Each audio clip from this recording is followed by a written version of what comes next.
Welcome to the Productivity Podcast. This is the third and final episode of our series of 3 with our friends at WorkJam. Delighted to welcome back David Rogers, VP of Sales and Marketing, EMEA. Hi, David. How are you? Hi, Simon. Yeah, good to be back again. Thanks very much. Thanks for having me again. No, you're welcome. And we've got a special guest. So Rachel Mallion, Head of Workforce Management for Aramark. Welcome, Rachel. Thanks, Simon. It's great to be here. Thanks for taking the time out. So just for clarity, you and your team in Aramark use WorkJam, and you're going to join us, and we're going to talk kind of themes in the industry that we're seeing at the moment, how maybe WorkJam's helping to support that, some of the things you're seeing out there, Rachel. And then I would say randomly at this point, and it will make far more sense when we have a discussion on it later, we're going to talk about Garth Brooks. So I've been doing a bit of research on him. I feel like I'm going to be enlightened by the end of this conversation, but it will all make sense if you carry on listening. So without further ado, let's, Rachel, find out a bit more about you. Just tell us a bit about how you got to where you are today in Aramark, maybe some of the things you've done in your career. Of course, yeah. And again, thanks for having me, Simon. It's great to reconnect and good to see you too again, David. I'm coming up almost about 30 years now in the food and hospitality industry. I'd like to say I started as a very young teenager, but I didn't. But I was at university, so it doesn't make me that old.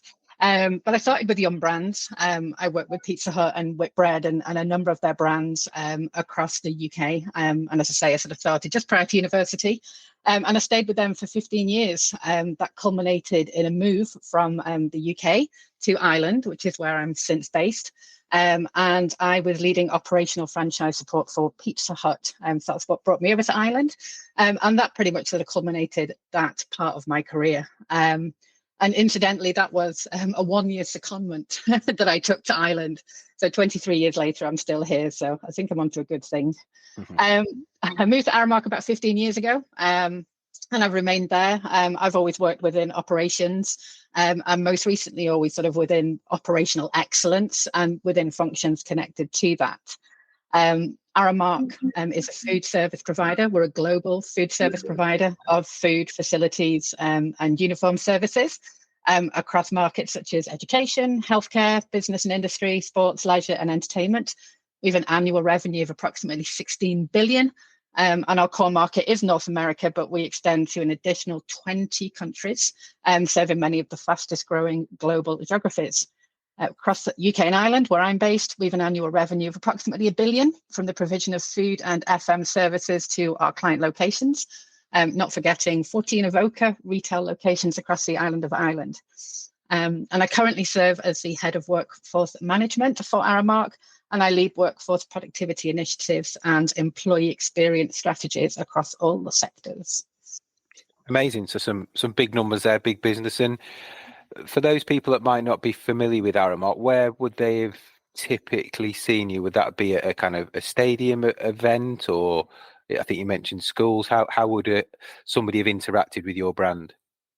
Yeah, so across the UK and Ireland, we are predominantly based, as I mentioned, there sort of across education. So we support a lot of universities, particularly in the London and the Midlands regions of the UK. You'll find us in healthcare, supporting hospitals, nursing homes, perhaps. We may be supporting your restaurant facility in your office, your place of work.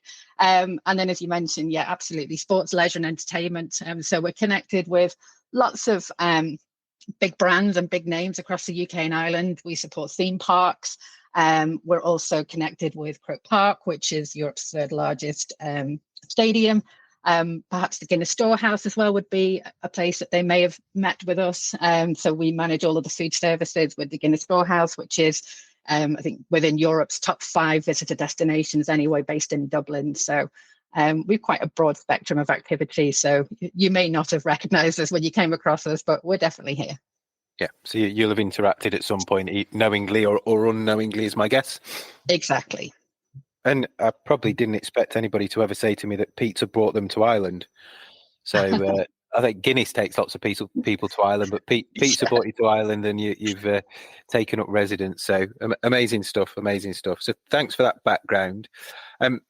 before we got onto the kind of the case study and we learn much more around Garth Brooks, which I can't wait for, let's just have a reflection on, I suppose, the food industry in general, and a lot of this applies across certainly retail, any of those customer facing environments.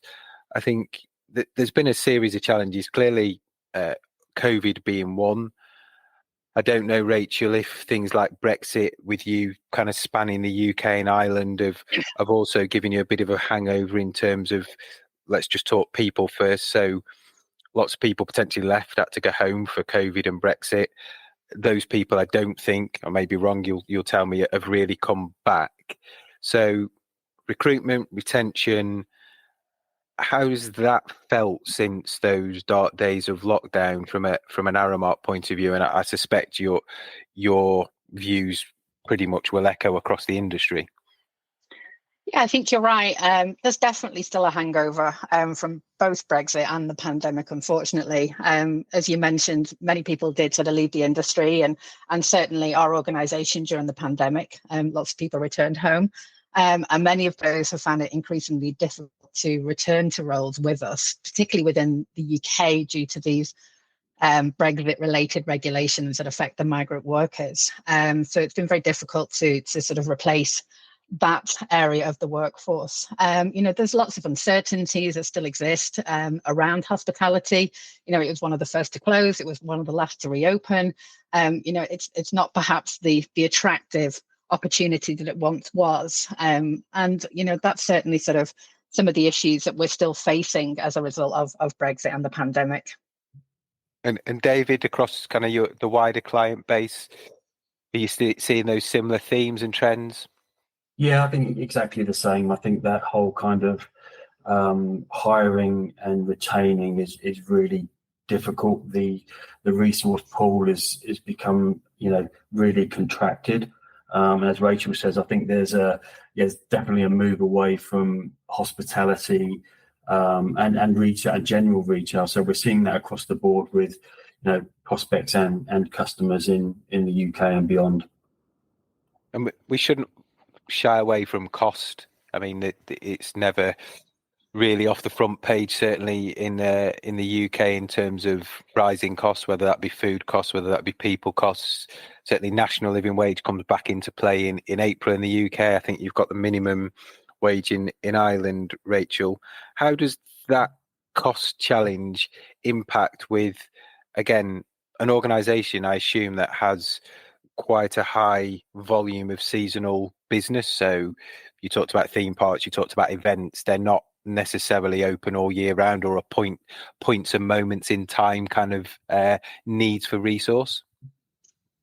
Yeah, I mean, look, this is an industry that operates on tight margins, Simon, as I know you're aware. And I think it does make it really challenging. I'm certainly all for the increases in living wage for the UK and for the minimum wage in Ireland, and both governments seem to be tracking towards sort of reaching that actual living wage, and that is the right way to go. But I suppose with an industry, as I say, that does operate on tight margins, that does pose a lot of significant challenges to us, and quite often, and not necessarily, I'm saying within Aramark, but certainly the way that does manifest itself is that, this equates to less people within the industry because the margins remain tight.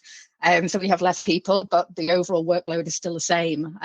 So everybody has to sort of look at additional sort of productivity measures and how to be smart about managing the workforce moving forward. So, it is a challenge, but equally, it's probably, in my opinion, the right way to go. Yeah, I agree. You've got to recompense people for a fair day's work that they can live off. Otherwise, we're kind of going backwards, aren't we, to olden times rather than moving forward. But that point around kind of organisations, and again, typical in retail, we're seeing typical in manufacturing, being asked almost to do more with less.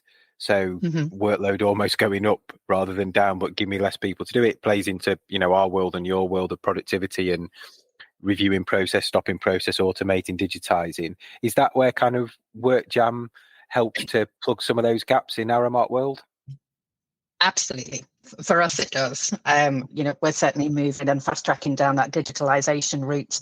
And it does allow us to, task better and schedule better along with all of the other additional aspects of WorkJam that that we continue to use as well, which I know David will probably support as well.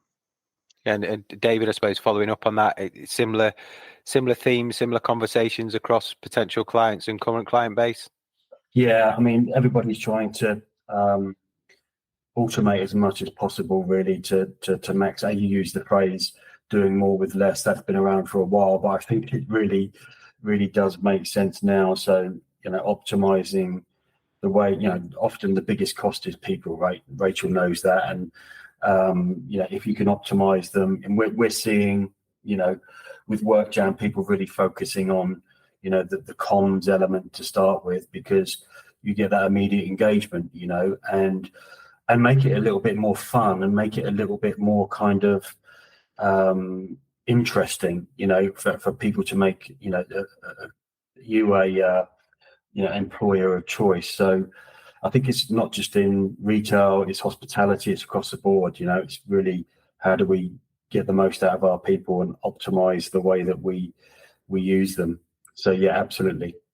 Yeah, and I think, again, personal experience just shopping, the rate of change, not only from kind of colleague turnover and retention, but then if you think about product, new products coming in, new products going out, legal requirements for packaging and all the stuff in terms of ingredients that are in things, that the whole world, whether it be retail, hospitality, is more complex. And to get that information down, to get that compliance, to get that statutory piece to the front line, be confident it's been absorbed, understood, must be more prevalent than ever, Rachel. Oh, absolutely, Simon. And I think, the last sort of 5 years, if they've taught us nothing, they've taught us that we definitely need to be more agile in our approach. Everything's constantly shifting. We have a frontline population of approximately 16,000 employees. And until we brought in WorkJam, we were heavily reliant on a cascade model, which obviously poses significant challenges, and particularly, when you're working through pandemics and periods of time such as that as well. So, when we brought in WorkJam, it did allow us to remain agile and to build on that as well, and all of those aspects of communication that are increasingly important to our business. We can now direct them immediately to the front line in real time. And more importantly as well is that we give them the opportunity to feedback directly to ourselves as well. And I think that's a really big part of bringing in the communications model, through WorkJam, that we've definitely enhanced how we communicate as an organisation and on all fronts. Yeah, and it's probably an important point, that, because we've talked a lot in episode 1 and 2 around kind of the push model, so getting information down. But David, you just want to touch on kind of that feedback loop. So if I'm a front line colleague, how I can feed back? Yeah, I mean, that we talked about it in episode 2 around the kind of target audience capability. So people only ever really seeing what's relevant to them, and in Aramark's case, it's obviously the comms that's relevant to them, the shifts that are relevant to them based on what skills and preferences they have. So they don't have to go looking. It's all pushed to them, which I think is very, very unique. Also allows you to kind of remove some of the shadow systems that kind of Rachel references around that kind of whole cascade model, where you're reliant on, WhatsApp and Facebook and email, having one place to go, and being, optimized through the system is obviously one thing that I think that Aramark's benefited from. Excellent. Okay, let's get to the main event then. Let's talk country. Let's talk Garth Brooks. So disclaimer before we start, country, I don't know about you, David, isn't particularly high on my Spotify playlist, I must say. I think that ironically, the only country song that's on there is probably Garth Brooks. So I feel like this is going to be an education, Rachel, in many things. WorkJam, Aramark, and American singer-songwriter Garth Brooks. So over to you to set the scene. Okay, thanks very much. Great introduction. Okay, yeah, so I guess Garth Brooks, this was the greatest show on earth, as I should suggest, for Aramark. And this happened last year. Garth Brooks for the uneducated, and I certainly was, as you admit to too. That's me. And I was too. And certainly I have to admit as well, outside of being uneducated, last year, I was also highly uneducated 8 years ago when we went through something very similar with Garth Brooks. And I suppose the overall adoration and the fan base across Ireland for this gentleman is beyond compare. And something, as I mentioned, I'm here 23 years. It's perhaps, in fact, the one and only thing about Ireland that I still fail to fully comprehend. They are just mad for him. They love him. They love his music. They love his interaction with them. He's written songs about the country. And, it's just a national event anytime he has any sort of visits here or any concerts, etc. Everybody's behind him. So, as we mentioned, back in 2022, Garth announced that he was going to bring his concert tour to Croke Park. As I mentioned previously, Croke Park is one of our client locations, and we partner with Croke Park for over 10 years now. It's the third biggest stadium across Europe. It has 83,000 capacity. So when Garth Brooks comes to town, it's a big night. When he comes to town for 5 nights, then that is the greatest show on earth. And this is what we were posed with last year. So think about sort of early 2022 when he made this announcement. We're still definitely suffering from the hangover of the pandemic.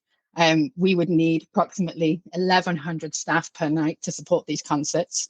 Our labour pool had been significantly ravaged at this stage, and we've been working hard to re-establish the teams that we had on site and of course across the rest of our business as well. This was also further complicated by the fact that for the first time ever, because we've hosted many concerts and big names, Bruce Springsteen, Ed Sheeran, The Scripts, we've had lots of concerts at Croke Park, but Garth decided he was going to make it even more difficult for us by hosting his concerts out of season. So this is predominantly a sports stadium for us. The national sport of Ireland, GAA, finishes in September. And most of our staff would be laid off outside of that seasonal period. So he announced that he was going to host these concerts outside of season. And also as school had started. So we've lots of, sort of late teens and early 20s employees across that workforce, many of whom are in school or back to university. So realistically, he probably couldn't have picked the worst time for us. So the challenge was on. And as I mentioned, 8 years previously, Garth had also attempted to host a 5-night comeback tour to Croke Park. And this fell foul to licensing restrictions. And you might be thinking, okay, that's no big deal, but it was every bit the big deal. Because of Garth's extensive fan base, we sold out that tour in less than 2 hours. So that was 400,000 tickets we sold out back in 2014 for these 5 nights. And that's in a country that had a population of approximately 4 million at the time. So, that's big numbers, and probably gives you a really good feel for the extent of the adoration for this artist. Okay. So if we pause there a second, so we've got almost, was it 10% of the population want to see him or can get a ticket in the last round? Yeah. He's kindly or not so kindly decided that he's going to do it off season. So everybody's gone back to school. The workforce population in terms of your pool's dwindled, and he's going to do his 5 nights. Everybody's excited. David, did you have a ticket at this point? No, I didn't have a ticket, and like you, I although I did know of Garth Brooks because I lived in the US for a couple of years, I did not have a ticket. Living in sunny Southampton, traveling to Ireland to see a country singer probably wasn't top of my list, unfortunately. So he's not set you personally a challenge, but it becomes a challenge, I assume, that kind of falls on somewhere around your doorstep to work through. Exactly. Yeah. So we obviously went straight into Croke Park and started our discussions. And I mean, obviously, even just the team behind this is a small part of this overall experience that we're providing to support this concert. So there was obviously lots of other conversations that were happening at the same time, but to me, most importantly was just the lack of staff that we had available for this concert and the predicament that we found ourselves in. And I think just to sort of hark back to 2014 as well, and we were all very conscious of this, the fallout of 2014, which was that Garth wasn't given the licensing that he required to host his 5 nights, which ultimately culminated in him pulling the entire concert. Even though he was offered free, He did give us the ultimatum, or gave the country the ultimatum, I should say, of it's either 5 or nothing. And he ended up with nothing, and the country ended up with nothing. And the situation back then was subject to probably every news and current affairs program. It was just everywhere. You couldn't get in a taxi without the taxi man having an opinion on it. Dogs on the street were talking about it. It was just insane. The Mexican ambassador put himself forward for negotiations and to support mediation. Garth was quoted as saying at the time that he would crawl and swim and run and do anything he could to our government, which was also having discussions about this at the time, in order to get this over the line. And even sort of the Irish Examiner, which is one of our main newspapers at the time, likened the reaction of the nation as only equal to having a death in the family. So this was all of the history that we were hoping was not going to repeat itself, obviously. And it seemed as though in 2022 enough time had passed that he could come back and was being welcomed back to the country, and everybody was very excited to see Garth again. So again, we're sort of talking an 80,000 seater arena, 5 nights, 1,100 staff a night. That's equivalent to about 500,000 pints and bottles of beer that we're going to serve. 250,000 measures of spirits, hundreds of thousands of burgers, tons and tons of fries. So, it's a huge undertaking for us to support that. But we refused to be deterred. We couldn't be. We knew that the eyes of the nation were upon us. And at that stage was when we sought a solution that would engage our Croke Park team, both out of season, because as I mentioned, a lot of our team would have finished up by that stage. So we needed to remain engaged with our team outside of season and secure their skills and expertise for the concerts. And alongside that as well, something that would give us the opportunity to engage with existing Aramark colleagues across the Dublin region and beyond, and engage with them and give them the opportunity also to work at Croke Park to support the concerts. And I think it's that stage that Aramark US sort of came to me, and myself, having met with the WorkJam team probably about 6 or 7 years ago, very, very early days, they came back to me and said, look, will we look at WorkJam? Will we go down the WorkJam route? Is that something that you would like to proceed with? And absolutely, having been a huge fan of WorkJam for the past 7 or 8 years, we absolutely bit their hand off. And so really the journey began with WorkJam. So that was kind of the catalyst that meant you could move on, get the software engaged. Without the software, would it have actually been possible? That's a great question. It certainly wouldn't have been the success that it was. And by success, I'm talking that, we had no agency workers across any of our public locations. We filled all of our open shifts, well in advance of the concert. So, we were safe and secure in knowledge that, we had the right team and we were ready to go from, as early on as sort of 4 or 5 weeks beforehand. And I don't believe that we certainly would have been in that position without WorkJam. And certainly, looking at some of the communications and the way that we engage both with the local team, and the greater Aramark team. As I mentioned, we opened our doors and asked them would they like to pick up new shifts across Croke Park, which was a very new thing for us, labour sharing across the business. Ultimately, we were very sort of cognizant of the fact that this posed, a bit of fear and intrepidation across our workforce. And, what is this stadium? And if you looked at it, you would see it's quite a huge, large, imposing building. And for our general frontline worker, that's quite an imposing sort of consideration. To think, okay, what am I going to be doing there? How am I even going to get there? And, we managed to communicate that out through documents and processes. We recorded some really great fun videos, literally almost from the bus stop. This is where you arrive and this is how you're going to get through the gates and all of those pieces too. And that absolutely we would not have been able to achieve without WorkJam. So yeah, there's a lot of success that we absolutely attribute to deploying WorkJam specifically to support this. So swift deployment. So Garth rolls into town for his 5 nights. How did it all pan out? Was there a happy ending? Oh, absolutely. As I mentioned there, we had our Garth Brooks dedicated channel on WorkJam as well. So we were always providing great updates, fun updates. Again, I did mention earlier, and I know David mentioned that you've spoken about this on previous episodes, but we found it really important to give our employees that platform to share their feedback. They can ask questions in real time. They can look for help and assistance in real time, and we could support all of that through there as well. So it was a huge success, operationally, financially, everything. Our client was absolutely delighted with the overall experience that we provided, all of the visitors, the 400,000 of them that came through the gates across those 2 weekends. And ultimately as well, it certainly led to us then deploying WorkJam across the wider UK business as well. So without a shadow of a doubt, it was a huge success. Excellent. And David, that must be kind of really nice to hear in terms of a tangible story with now that we know an amazingly big name in Ireland and across the world involved. I love it when a plan comes together, I think is the is the phrase. But yeah, it's well, look, I think the relationship's been great. I think we've listened really well. We've developed the solution to really work for Aramark.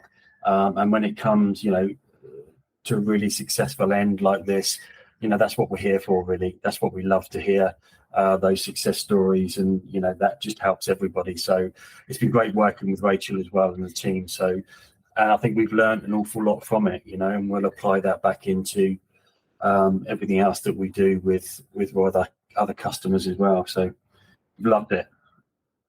Brilliant. Thumbs up to Garth Crooks. Garth Crooks is somebody different, and he's a football pundit, I think.